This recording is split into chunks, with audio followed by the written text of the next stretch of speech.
ओम शांति। दिनांक 27 फरवरी सन 1972। मीठे मीठे बाप दादा के मधुबन से उच्चारित मधुर महावाक्य। अव्यक्त वाणी का विषय है होली हंस बनने का यादगार होली। मीठे मीठे बाप दादा बोले, आप हैं सदा बाप के संग में रहने वाली रूहानी रंग में रंगी हुई आत्माएं, होली हंस। जो सदा होली रहते हैं उन्हों के लिए सदा होली ही है। तो सदा बाप के स्नेह, सहयोग और सर्व शक्तियों के रंग में बाप समान रहने वाली आत्माएं सदा काल की होली मनाते हो व अल्पकाल की। सदा होली मनाने वाले सदा बाप के साथ मिलन बनाते रहते हैं। सदा अतीन्द्रिय सुख में व अविनाशी खुशी में झूमते और झूलते रहते हैं। ऐसी ही स्थिति में स्थित रहने वाले होली हंस हो। लोग अपने को उत्साह में लाने के लिए हर उत्सव का इंतज़ार करते हैं, क्योंकि उत्सव उनमें अल्पकाल का उत्साह लाता है। लेकिन आप श्रेष्ठ आत्माओं के लिए हर दिन तो क्या, हर सेकंड उत्सव अर्थात उत्साह दिलाने वाला है। अविनाशी अर्थात निरंतर उत्सव ही उत्सव है, क्योंकि आपके उत्साह में अंतर नहीं आता है तो निरंतर हो गया ना। तो होली मनाने के लिए आए हो व होली बनकर होलीएस्ट व स्वीटेस्ट बाप से मिलन मनाने आए हो व अपने सदा संग में रहने के रंग का रूहानी रूप दिखाने आए हो। होली में अल्पकाल की मस्ती में मस्त हो जाते हैं, तो क्या अपने अविनाशी ईश्वरीय मस्ती का स्वरूप अनुभव करते हो? जैसे होली की मस्ती में मस्त होने कारण अपने संबंध अर्थात बड़े छोटे के भान को भूल जाते हैं।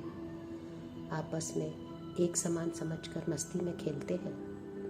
मन के अंदर जो भी दुश्मनी के संस्कार एक दो के प्रति होते हैं वह अल्पकाल के लिए सभी भूल जाते हैं, क्योंकि मंगल मिलन दिवस मनाते हैं।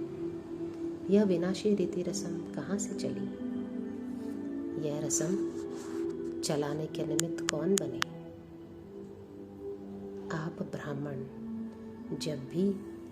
अब भी जब होली अर्थात पवित्रता की स्टेज पर ठहरते हो व बाप के संग के रंग में रंगे हुए होते हो, तो इस ईश्वरीय मस्ती में यह देह का भान व भिन्न भिन्न संबंध का भान, छोटे बड़े का भान विस्मृत हो एक ही आत्मस्वरूप का भान रहता है ना। तो आपके सदाकाल की स्थिति का यादगार दुनिया के लोग मना रहे हैं। ऐसी खुमारी व खुशी रहती है कि हमारी ही प्रत्यक्ष स्थिति का प्रमाण स्वरूप यह यादगार देख रहे हैं। यादगार को देखते हुए अपनी कल्प पहले वाली की हुई एक्टिविटी याद आती है व वर्तमान समय प्रैक्टिकल में किए हुए ईश्वरीय चरित्र का साक्षात्कार इन यादगार रूप दर्पण में करते रहते हो। अपने चरित्रों का यादगार देखते हो ना। अपनी स्थिति का वर्णन अन्य आत्माओं द्वारा गायन के रूप में सुनते हो ना। अपने चैतन्य रूहानी रूप का चरित्रों का यादगार भी देख रहे हो। यह सभी देखते हुए सुनते हुए क्या अनुभव करते हो? क्या यह समझते हो कि यह मैं ही तो हूँ? ऐसे अनुभव करते हो व यह समझते हो कि यह यादगार किन विशेष आत्माओं का है? जैसे साकार रूप में यह निश्चय हर कर्म में देखा कि अपने भविष्य यादगार को देखते हुए सदा यह खुमारी और खुशी थी कि यह मैं ही तो हूँ। ऐसे ही आप सभी को यादगार चित्र देखते हुए, व चरित्र सुनते हुए, व गुणों का गायन सुनते हुए यह खुमारी और खुशी रहती है कि यह मैं ही तो हूँ। यह सदा स्मृति में रहना चाहिए कि अभी अभी हम प्रत्यक्ष रूप में पाठ बजा रहे हैं और अभी अभी अपने पाठ का यादगार भी देख रहे हैं। सारे कल्प के अंदर ऐसी कोई आत्माएं हैं जो अपना यादगार अपनी स्मृति में देखें? यूँ तो देखते सभी हैं, लेकिन स्मृति तो नहीं रहती है ना। सिर्फ आप आत्माओं का ही पाठ है जो इस स्मृति से अपनी यादगार को देखते हो। तो स्मृति से अपनी यादगार को देखते हुए क्या होना चाहिए? कोई ने बताया, विजय तो हो ही, विजय का तिलक लगा हुआ है। जैसे गुरुओं पास व पंडितों के पास जाते हैं तो वह तिलक लगाते हैं। यहाँ भी आने से ही, बच्चे बनने से ही पहले स्वस्मृति द्वारा सदा विजयी बनने का तिलक बाप दादा द्वारा लग ही जाता है। इसलिए पंडित भी तिलक लगा देते हैं। सभी रस्म ब्राह्मणों द्वारा ही अब चलती है। ब्राह्मणों का पिता रचयिता तो साथ है ही। बच्चे शब्द ही बाप को सिद्ध कर देता है। बलिहार जाने वाले की हार नहीं होती है। स्मृति समर्थी को लाती है और समर्थी में आने से ही कार्य सफल होते हैं। अथवा जो सुनाया खुशी, मस्ती, नशा व निशाना सभी हो जाता है। ये सभी बातें गायब होने कारण निर्बलता है।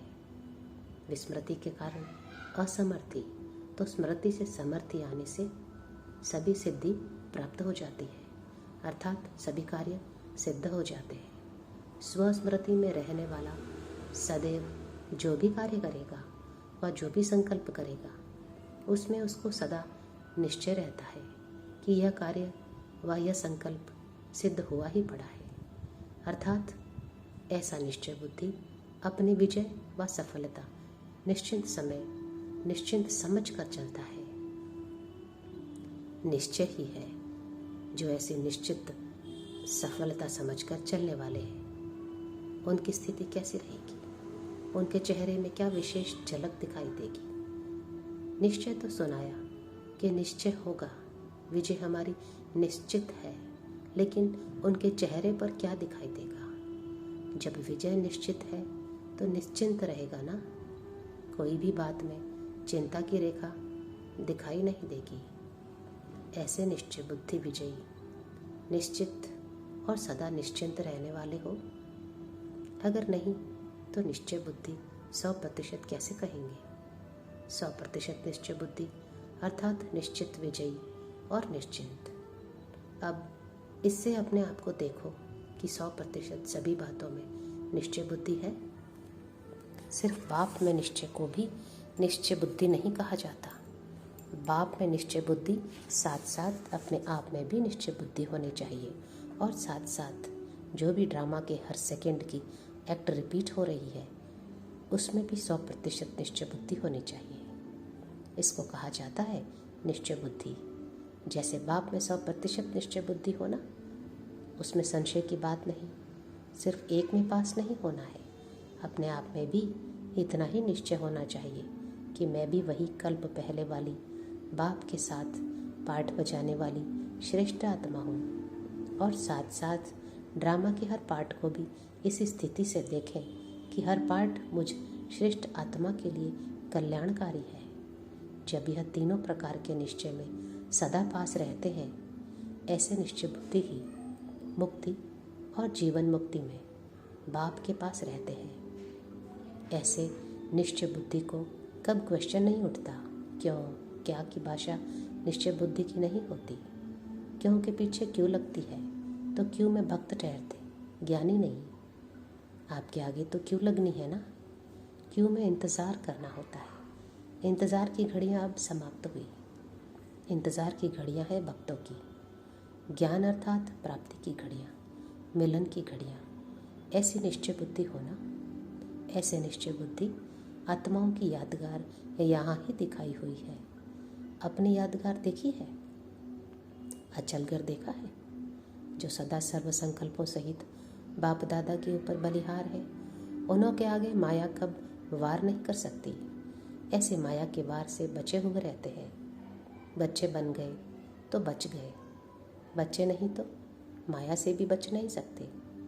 माया से बचने की युक्ति बहुत सहज है। बच्चे बन जाओ, गोदी में बैठ जाओ तो बच जाएंगे।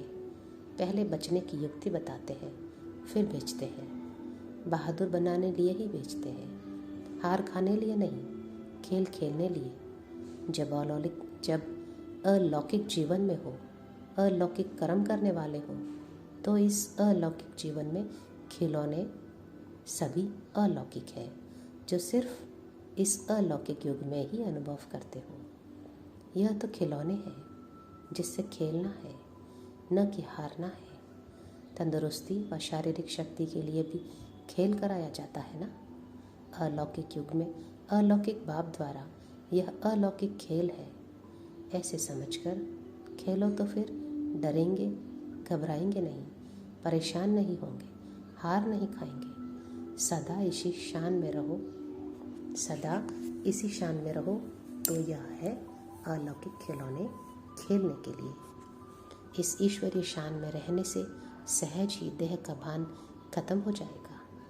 ईश्वरीय शान से नीचे उतरते हो तब देह अभिमान में आते हो, तो सदा काल के संग से संग का रंग लगाओ। हर सेकंड बाप से मिलन मनाते, हर रोज अमृत वेले से मस्तक पर विजय का तिलक जो लगा हुआ है उसको देखो। अपने जाट रूपी दर्पण में जैसे अमृत वेले उठकर शरीर का श्रृंगार करते हो ना, वैसे पहले बाप द्वारा मिली हुई सर्व शक्तियों से आत्मा का श्रृंगार करो। जो श्रृंगार किए हुए होंगे वह संहारी मूर्त भी होंगे। सारे विश्व में सर्वश्रेष्ठ आत्माएं होना, श्रेष्ठ आत्माओं का श्रृंगार भी श्रेष्ठ होता है। आपके जड़ चित्र द्वारा आपके जड़ चित्र सदा श्रृंगारे हुए रहते हैं। शक्तियों व देवियों के चित्र में श्रृंगार मूर्त और संहारी मूर्त दोनों है। तो रोज अमृत वेले साक्षी बन आत्मा का श्रृंगार करो। करने वाले भी आप हो, करना भी अपने आप को ही है। फिर कोई भी प्रकार की परिस्थितियों में डगमग नहीं होंगे, अडोल रहेंगे। ऐसे को होली हंस कहा जाता है। लोग होली मनाते हैं, लेकिन आप स्वयं होली हंस हो।